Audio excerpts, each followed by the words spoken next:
Здравейте, аз съм Мистрес Леди Катрин, както повечето от вас ме знаят и познават в YouTube. Искам да кажа и да уточня нещата съвсем ясно, защото се получава едно объркване, една какафония между хората, които не е ми ясно какво е Мистрес, какво е Домина, какво е Доминатрикс. Нали, това е едно и също по принцип, но те просто го свързват с нещо по-различно, което няма едното нищо общо с другото и вие знаете за какво говоря, като услуга.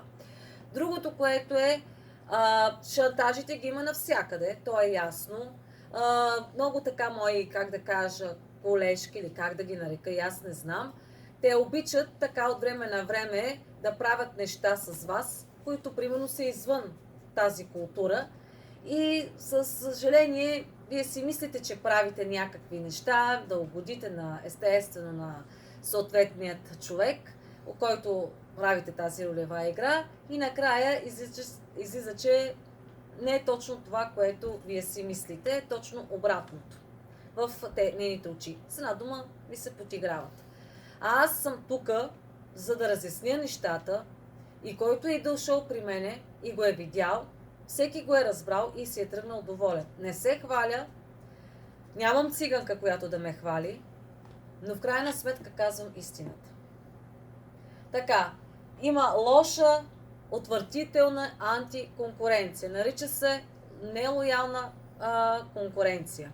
Така, продължавам сега, давам по същество, защото няма какво да ги обсъждам тия теми. Значи културата в ролевите игри е термин за описване на действия, който включва доминиране, подчинение и контрол.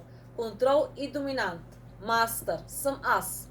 Аз контролирам, управлявам ролевата игра, която ще се разиграе по взаимно съгласие. Аз влизам в роля, ти влизаш в роля също.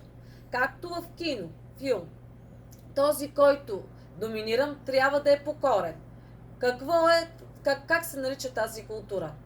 Леки доминации, включващи. Има и леки доминации в тази наука и в тази култура. Скоби включващи. Скубене, белезници, шал, вратовръзка, превръзки за очи, леко пляскане или лек къмшичен удар.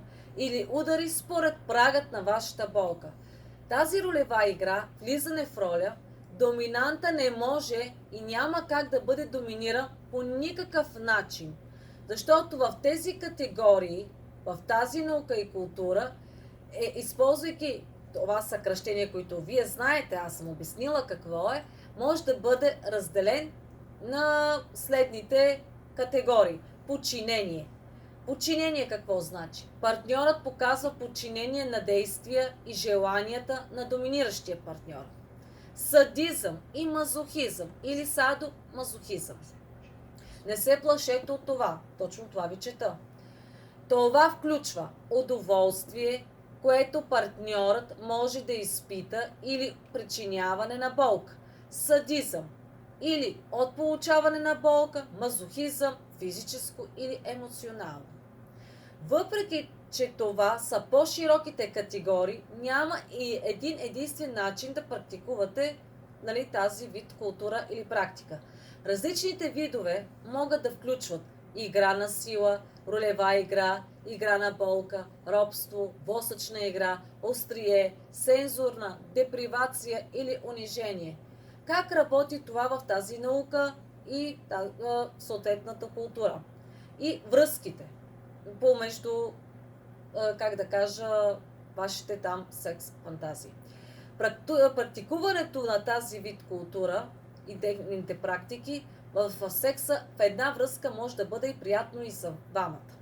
Много хора, които се занимават с този вид наука и култура, виждат като форма на освобождаване, изследване на доверието или пространството за разиграване на фантазии, за подчинение, уязвимост и контрол.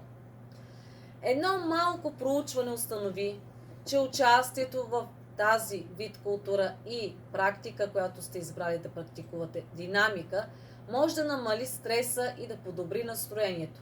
Други изследвания установиха, че използването на здравословният начин на практикуване в тази култура наука сцени насърчава, сцени скоби, насърчава мисленето емоционално и на ментално ниво. Зареждане на нов вид или друг вид удоволствие удоволствие различно от стандарт. Такова каквото е. В тази практика и тази наука 100% се запълва нишата от 20%. Само за стандарт. А кралица, домина, мистрес не прави, как да ви кажа, айде ще го кажа, полов контакт с подчинени или поданици. Тези практики действат здравословно, както на физическо ниво, така и на ментално такова. Задължителното условие акт на съгласие, скоби споразумение, домината не може да превишава правата си. Бидейки партньорът в някакъв вид на безпомощност, ако има такова, то вече е престъпление към доминираният.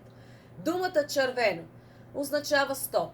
Жълтото на границата съм, зелено имам. Доминираният висок праг на поносимост на болка, изпитваш много по-голямо удоволствие. Преди да започне ролевата игра се дава време за опознаване, разговор, как ще протече играта. След сеансът пак се дава време на доминираният да седне, да пие вода, да разпусне в разговор с внимание и загриженост от страна на домината. Всеки има най-различни фетиши в секса, но не всеки има достъп до тях. Тези, които тук са достъпни, са малко напълно контролирани в тази наука, култура или практика, която сте избрали да практикувате. Така че партньорът по никакъв начин да не се чувства след сеансът унижен.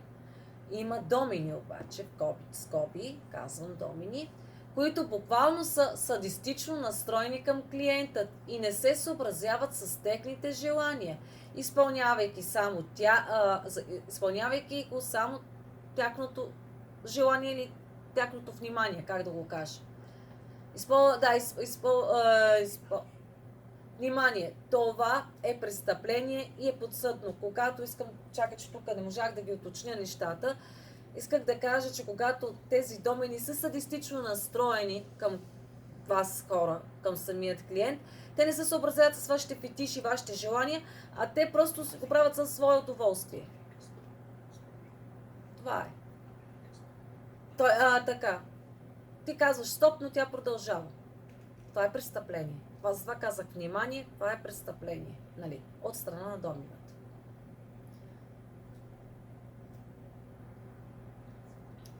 Така, също, комуникацията в самата наука и култура е важна.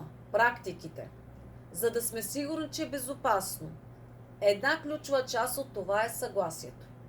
Друга част от тази наука секса е да имате сигурна дума.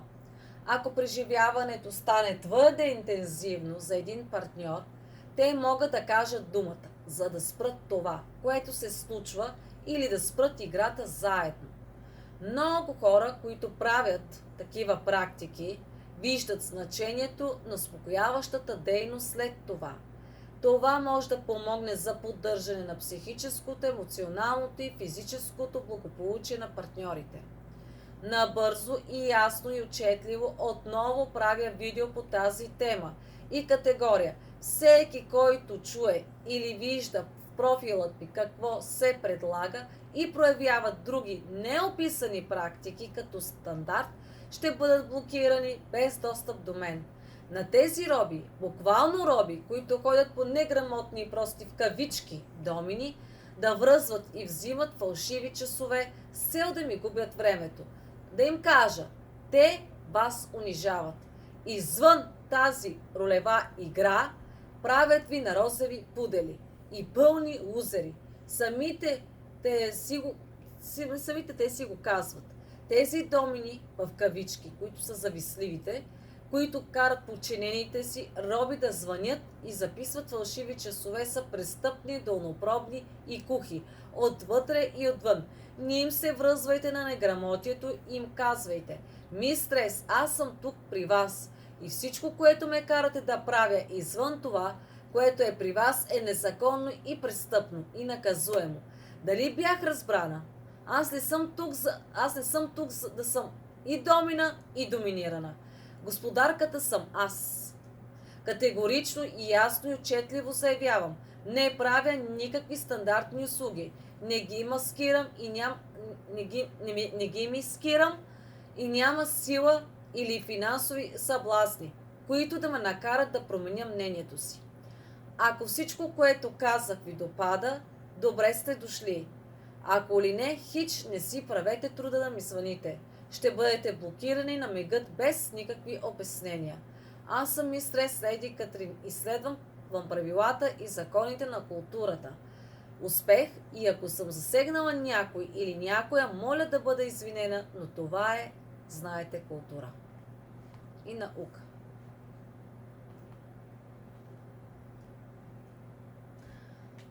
Така, винаги сте добре дошли. Винаги може да питате нещо по-различно. И ще се радвам наистина да ви дам това, което заслужавате. Да изпълня наистина вашите фантазии спрямо това, което се предлага. Моля, казвам го най-учтиво, се обръщам към вас, четете обявата преди да решите да ми звънете. Приятна, как да кажа, ден, вечер и ви желая всичко добро. Който иска, винаги може да дойде. И още едно нещо, което пропуснах важно да ви кажа на всичките. Не ми задавайте въпроси извън обявата. Това, което съм описала, това е. Блокирам ви веднага и няма да имате достъп. Не ми задавайте въпроси извън обявата, защото ще ви блокирам веднага и наистина няма да имате достъп до мен. Съвсем сериозно ви казвам, четете. Приятна вечер или ден, всичко добро ви желая и винаги сте добре дошли. Мистрес Леди Катрин.